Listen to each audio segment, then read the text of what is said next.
In this video, I'm going to try and explain how most bathtubs are supported.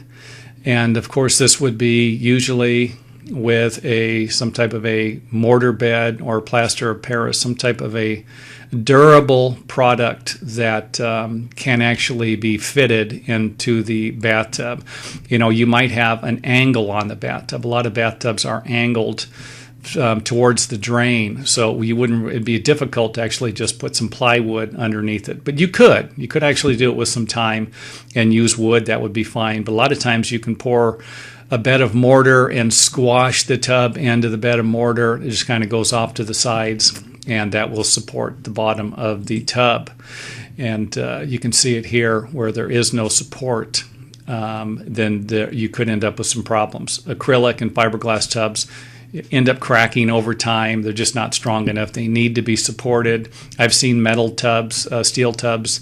I've seen them break and crack as used over time. Cast iron tubs do not, I have to say. I never ran into a cast iron tub that actually had any type of damage except for wear and tear over the years and maybe some of the finish coming off of it. We also have a support board that's usually nailed to the wall framing, and you could nail it or screw it into it. Just make sure that it is securely and firmly fastened, and of course level. Make sure all of this stuff is level, otherwise you are going to have problems finishing the area. You know, it's going to have a difficult time setting the tile and stuff like that, or whatever installing your tub surrounds.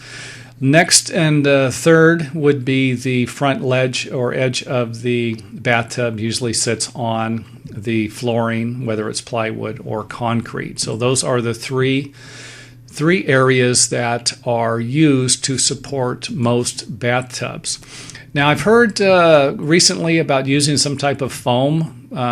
I don't know why use something that might not work in the construction industry. I know a lot of people try to sell products on YouTube by pretending like they're commenting on each other's stuff, and I run into a lot of that on my channel. I try to remove it when I can, but you know, it's something I think reason why I remove it is just so we don't get caught up in it.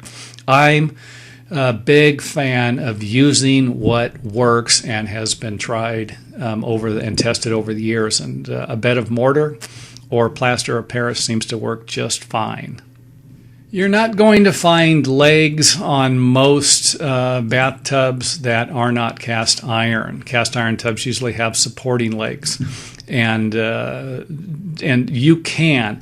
Usually the tubs are heavy enough; they're not going anywhere. I've known plenty of people who don't even bother putting the ledger board on here because the bathtub would be sitting on the floor, and if you install it with some mortar underneath it, which I recommend to prevent creating a concentrated load on the legs. I mean, if you think about it, these four legs are what's going to be supporting and holding up the cast iron tub.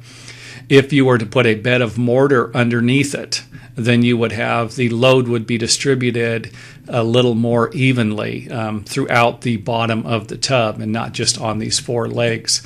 And I hope that makes sense. But anyway, that's it for the video. Most bathtubs are supported with three spots attached to the wall. And usually you don't nail into these ledgers. The tub just sits on top of the ledger. I have seen some people attach the tubs to the wall studs if it has a flange on it, but again, read the manufacturer's instructions on that. I've done it before, and it's I think realistically what's going to hold the tub in place is the mortar bed, going to keep it from moving. You put a mortar bed or plaster of Paris underneath it. That's what's going to keep this thing from moving. Then you don't need to attach into any wall studs. But again, always read the manufacturer's installation instructions. And if you come across a manufacturer, which I have, and they do not suggest putting some type of a bed of mortar or plaster of Paris underneath it, then you could always contact them or just do it anyway, because it's a and I say do it anyway. I'm not. I have read in the past where I read the instructions and they don't have any type of support underneath the tub, and I put it under there anyway. That's my personal opinion, but I do understand that you actually could put a product underneath the bathtub that might end up destroying the bathtub through a chemical reaction. So that's why I can't just suggest do this. Don't listen to what they say, but you are going to have to do some research or contact the manufacturer for more information if you do run across that. So anyway, that's it for this video. Don't forget to hit the old thumbs up button and check out our website, homebuildingandrepairs.com. We are creating a list, organizing a list of all these YouTube videos, and going to be putting a lot more stuff on it in the future to make it more helpful or easier to access the information.